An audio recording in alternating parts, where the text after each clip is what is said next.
que plantava árvores. Distribuição Sinapse.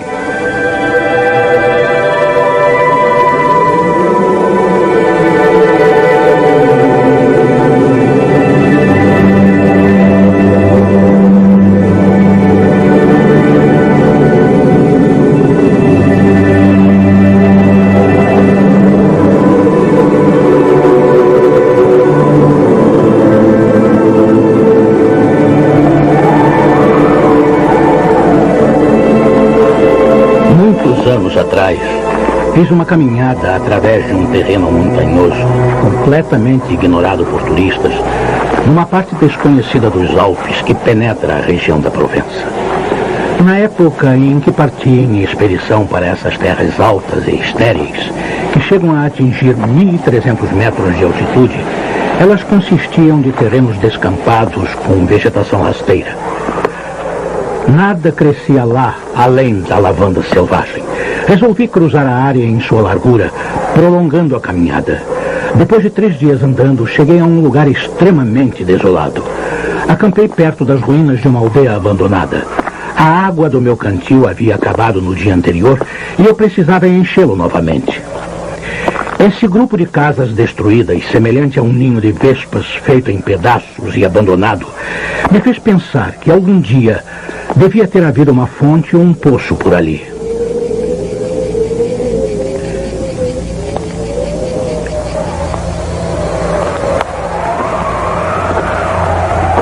Encontrei uma fonte, mas ela estava seca. A meia dúzia de casas sem telhado, castigadas pelo vento e pela chuva, e a pequena capela com a torre do sino derrubada, erguiam-se como as casas e as capelas de aldeias povoadas. Mas toda a vida havia abandonado esse lugar. Era um bonito e ensolarado dia de junho, mas naquelas altitudes descampadas, o vento era insuportavelmente forte. Ele uivava e rugia através das ruínas como um animal incomodado durante a refeição. Tive de desfazer o acampamento e sair de lá.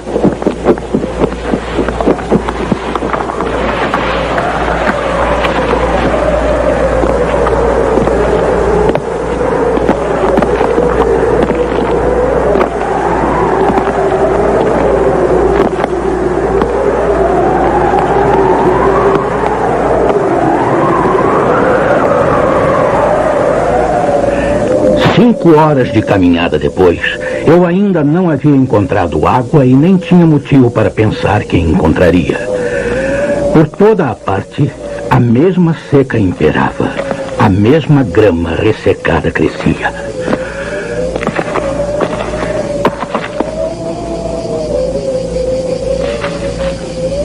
Ao longe, pensei ter avistado uma forma pequena e escura que parecia estar de pé. Achei que fosse um tronco de árvore. Com poucas esperanças, caminhei em direção a ela.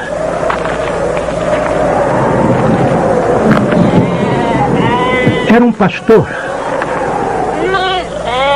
Cerca de 30 ovelhas descansavam perto dele, deitadas no solo quente. Ele me ofereceu água de sua cabaça e um pouco depois levou-me ao seu abrigo de ovelhas numa reentrância do platô.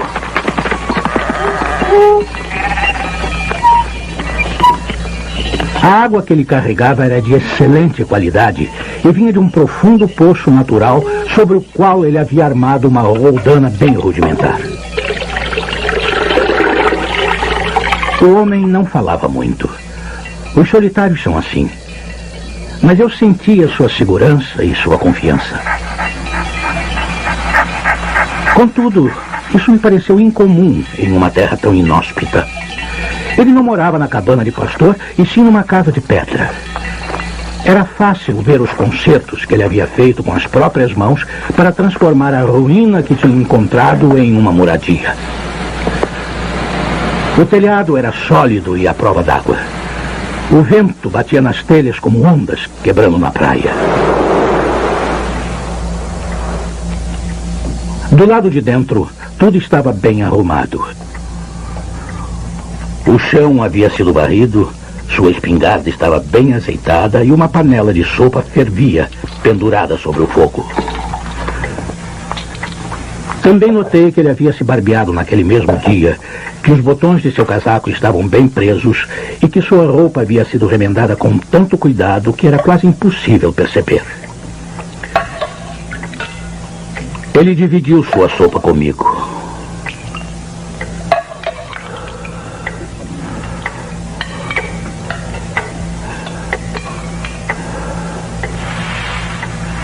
E depois, eu lhe ofereci um pouco do tabaco que trazia numa bolsa, mas ele não fumava. O cachorro, silencioso como seu dono, era amigável sem ser servil.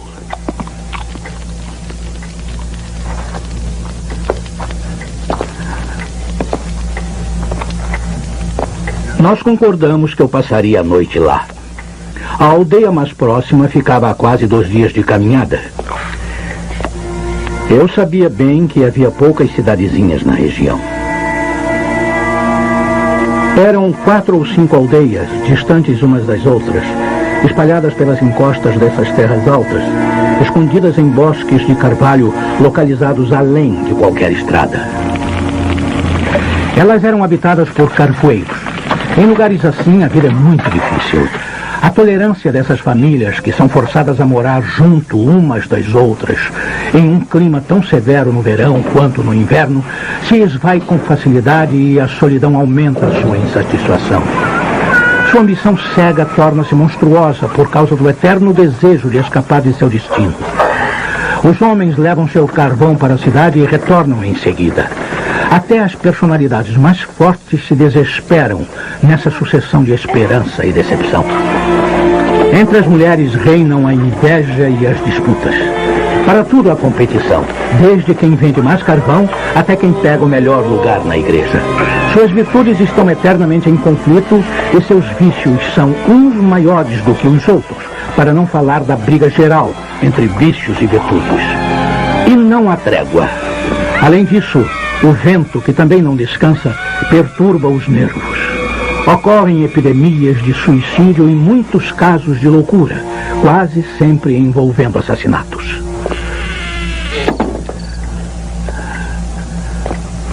O pastor, que não fumava, pegou uma pequena bolsa e dela tirou uma pilha de bolotas de carvalho que derramou sobre a mesa.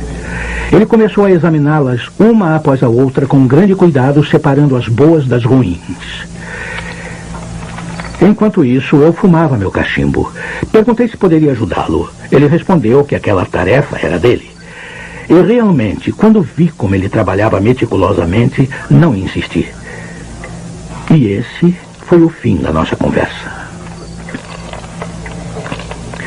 Quando já tinha separado suficientes bolotas boas, ele as dividiu em grupos de 10, examinando-as mais uma vez, descartando aquelas que eram pequenas demais ou que estavam rachadas. Quando tinha 100 bolotas perfeitas, ele parou e nós fomos dormir.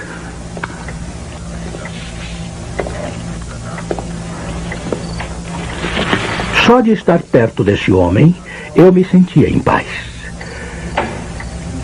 Na manhã seguinte, pedi permissão para descansar em sua casa por mais de um dia. Ele achou o pedido natural, ou talvez eu achasse que nada poderia perturbá-lo. Um dia de descanso não era totalmente necessário para mim, mas eu estava intrigado e queria saber mais sobre ele.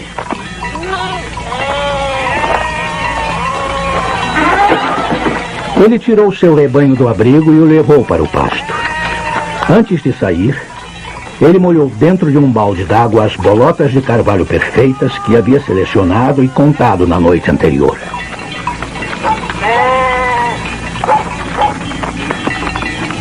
Percebi que seu cajado era, na verdade, uma barra de ferro tão grossa quanto um polegar e com mais ou menos 1,5 metros de comprimento.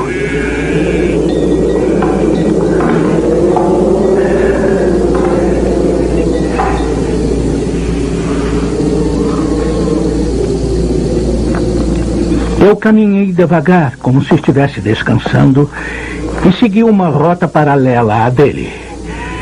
Seu pasto ficava no fundo de um vale, no lado direito da colina. Ele deixou o pequeno rebanho sob a vigilância do cachorro e subiu até onde eu estava. Tive medo de que ele viesse para repreender a minha curiosidade, mas não era esse o caso.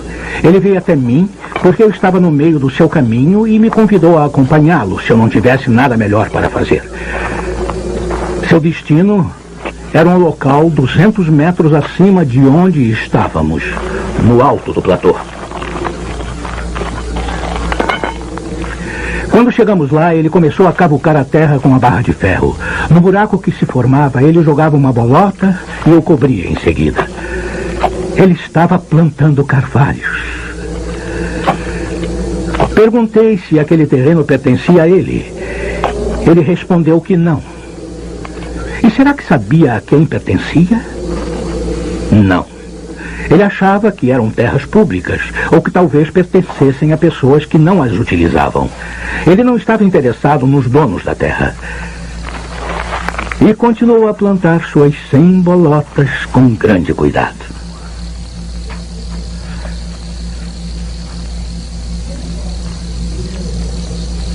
Após almoçarmos, ele recomeçou a selecionar as bolotas. Acho que fui muito insistente com minhas perguntas, porque ele respondeu todas. Já havia 3 anos que ele plantava bolotas nesse local desolado. Ele tinha plantado cerca de 100.000 telas. Das 100.000 árvores, 20.000 brotaram. Dessas 20.000, ele esperava perder metade para os roedores e outros acidentes naturais que só a providência pode controlar. No final, restaram 10.000 carvalhos que cresceriam nesse local onde antes não havia nada. Naquele momento comecei a imaginar quantos anos ele teria. Com certeza seriam mais de 50. 55 ele acabou por me dizer. E seu nome era Elzéar Bouffier. Ele havia sido dono de uma fazenda nas planícies. E essa era a sua vida. Depois de perder seu filho e posteriormente sua mulher, ele se retirou para esse local isolado, onde seu prazer era morar em paz, com suas ovelhas e seu cachorro. Ele chegara à conclusão de que aquela parte do campo estava morrendo por falta de árvores. Ele acrescentou que, como não havia nada de urgente para fazer, havia resolvido remediar essa situação. Minha juventude me levou a imaginar o futuro e como ele me afetaria em termos de algum tipo de busca pela felicidade. Eu disse a ele que dali a 30 anos, suas 10.000 árvores estariam magníficas. Ele respondeu simplesmente que se Deus lhe desse uma vida longa, ele plantaria tantas árvores que essas 10.000 pareceriam uma gota no oceano. Ele já estava estudando a reprodução da árvore e da faia e tinha mudas plantadas perto de casa. Ele as havia protegido de suas ovelhas e elas estavam crescendo.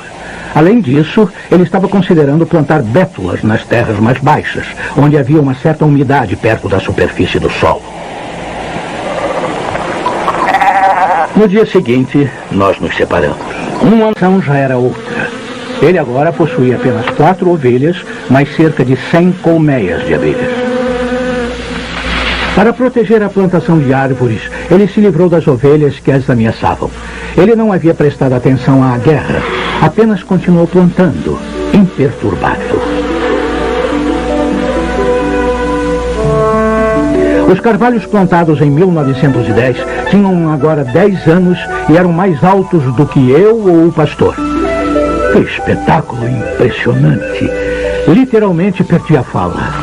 E como ele também não era muito falador, passamos um dia em silêncio caminhando por sua floresta. As 3 faixas da floresta tinham, no total, 11 quilômetros de comprimento e uma largura máxima de 3 quilômetros. Ao pensar que a origem disso tudo havia sido as mãos e a alma desse pastor, que não tivera assistência alguma, percebi que os homens podem ser tão eficientes quanto Deus em tarefas que não sejam destruir.